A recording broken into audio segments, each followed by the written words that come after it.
I am excited to be back with another chapter of Zoey and Sassafras.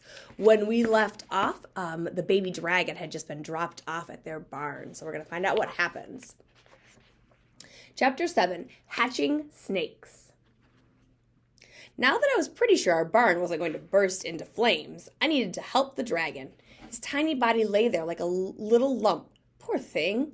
I circled him a few times. At first, I thought he might have a cold, but he didn't cough again.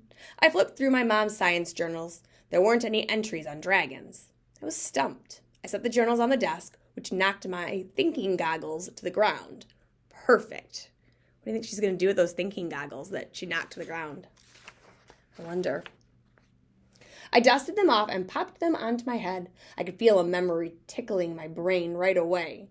Something that had happened last summer. Something with the forest. That was it. Last summer, Mom and I were on a walk. Sassafras, who never missed a good hike, stopped in his tracks by a pile of rocks. He wouldn't budge. Mom knelt down to see what was so captivating. Zoey, do you see that little head peeking out of that egg? These snake eggs are hatching. Let's watch. Each little snake's head pushed and pushed until, boom, its egg burst open and a baby snake slithered out.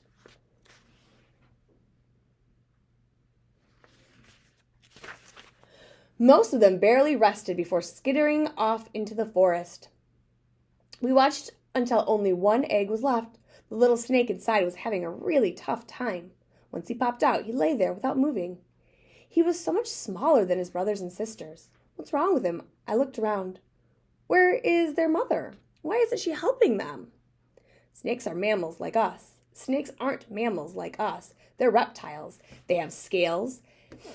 And the mother snake laid eggs. Remember how reptiles rarely take care of their babies? I did remember reading that, but now that I was seeing it in person, it seemed so cruel. But they're so tiny. They can't take care of themselves. How will they know what to do? Even though they're small, they're born ready to take care of themselves. They know how to hunt to feed themselves and how to hide to keep themselves safe. I looked down at the tiny, weak snake. What will happen to this one? He's so small. I frowned. He seems sick. When animals have a lot of babies at once, sometimes there are a few that aren't as big or as strong as the rest. Some people call them runts. I'm sorry to say it, but they usually don't survive. A tear rolled down my cheek. Staring down at this tiny little snake and thinking of him dying was just so sad. Mom gave my shoulder a squeeze. Why don't we give this snake a little help? We could make his first meal nice and easy. It might give him a boost. Many baby snakes like to eat worms. What do you guys think they're going to do? We know the baby needs to eat some food, and we know he likes worms, so I wonder what they're going to do. Maybe they'll get him a worm to eat. Let's see. Before my mom could finish her sentence, I was furiously digging.